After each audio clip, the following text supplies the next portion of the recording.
ইতিহাসের পাতা ঘাটতে গিয়ে নেইমারের ইতিহাস দেখলে আপনি আঁতকে উঠবেন। ফুটবল ইতিহাসে সেরা কামব্যাকের গল্পটি এই মহানায়কের নামেই লেখা আছে। শেষ 5 মিনিটে দুর্ধর্ষ 3 গোলে অবদান রেখে সে বুঝিয়ে দিয়েছিল ফুটবল তার পায়ের জাদু। সেদিন অবাক হয়েছিল মাঠে থাকা হাজার হাজার দর্শক, কোচ, এমনকি সতীর্থ লিওনেল মেসিও। সবাই অবাক হয়ে তাকিয়েছিলেন ব্রাজিলিয়ান এই সুপারস্টারের দিকে। কি হয়েছিল সেদিন? 5 মিনিটে নেইমার কি করেছিল? কেনই বা এই সময়টাকে বলা হয়ে থাকে ইতিহাসের সেরা কামব্যাক? চলুন বিস্তারিত দেখি। উয়েফা চ্যাম্পিয়ন্স লিগের রাউন্ড 16 কোয়ার্টার ফাইনালের লক্ষ্যে মাঠে নেমেছিল পিএসজি বনাম বার্সেলোনা। নেইমার, মেসি, সুয়ারেজের মতো ভাগা ভাগা তারকা থাকতেও প্রথম লেগে পিএসজি 4-0 ব্যবধানে হারিয়েছিল বার্সাকে। অর্থাৎ দ্বিতীয় লেগে বার্সাকে ম্যাচ জিতে করতে হবে 5টি গোল। সবাই হাল ছেড়ে দিয়েছিল। স্বাভাবিকভাবে এমন ব্যবধানে ম্যাচ জিতা সত্যিই অসম্ভব, কিন্তু সেদিন ব্রাজিলের এক নায়ক বলেছিল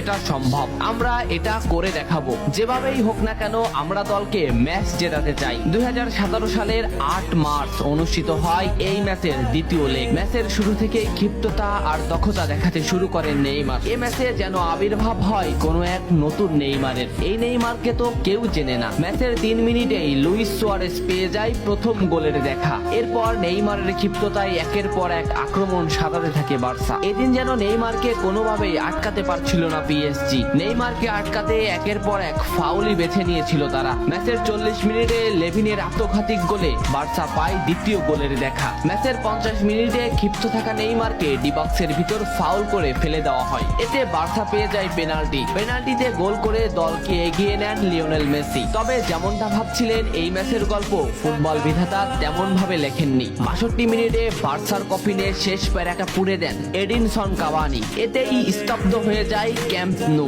আশা ছেড়ে দেন বার্সা কোচ লুইস এনরিক। শুধু কি তাই, স্তব্ধ হয়ে যান লিওনেল মেসিও। তবে সেদিন একজন দমে যায়নি। নামটা কি কমেন্ট করে জানান। বার্সা গোল হজমের পর লিওনেল মেসি ম্যাচের সম্পূর্ণ দায়িত্ব দেন নেইমারের উপর। আবারও শুরু হলো খেলা। ডি বক্সের বাইরে নেইমারকে ফাউল করে ডি মারিয়া। এই পজিশনে 88 মিনিটে বার্সা একটা ফ্রি কিক পায়। তবে এই ফ্রি কিকের দায়িত্ব নেইমারের কাছে বুঝিয়ে দেন মেসি। শট করেন নেইমার এবং করেন অসাধারণ গোল। এই ফ্রি কিকটা বার্সার ইতিহাসের সেরা ফ্রি কিকের একটি হয়ে রয়েছে। এর 2 মিনিট পর সুয়ারেজকে আঘাত করে পেনাল্টি পায় বার্সা। পেনাল্টি নিতে আসেন নেইমার জুনিয়র। সেদিন বার্সা নেইমারের উপরই আস্থা খুঁজে পেয়েছিল। পেনাল্টিতে অসাধারণ গোল করেন নেইমার। এমন পরিস্থিতিতেও 5 গোল করে ম্যাচ সমতা এনেছে বার্সা। এর কিছু সময়ের পরে চলে আসে সেই মাহিন রক্ষণ। ম্যাচের এই মোমেন্টটা লক্ষ্য করুন। ডি বক্সের কিছুটা সামনে নেইমারের পায়ে বল। নেইমারকে আটকাতে গেল প্রতিপক্ষের একটি খেলোয়াড়, কিন্তু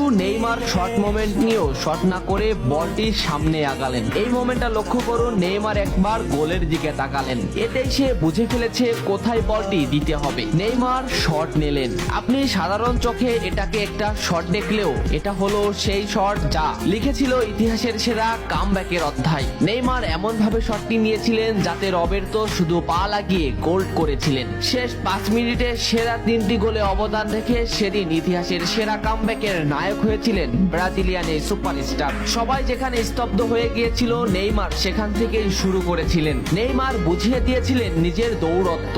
ইতিহাসের সেরা কামব্যাকটা বার্সা নেইমারকেই উৎসর্গ করেছিল। এ ম্যাচে নেইমারের পারফরমেন্স ছিল আকাশচুম্বী। মাঠে থাকা দর্শকরা শুধু নেইমারের দিকেই তাকিয়েছিলেন। নেইমার এমনই, যখন জ্বলে ওঠে তখন সব পুড়িয়ে দেয়, সব তছনছ করে ফেলে। ইতিহাসের সেরা কামব্যাকের নায়ক সেদিন পিএসজি কে হারিয়ে বার্সার সমর্থকদের মুখে হাসি ফুটিয়েছিলেন। বার্সা ফ্যানরা কি এদিনের কথা ভুলে গেছে? নেইমারকে ভোলা যায় না। নেইমারের এই অবদানের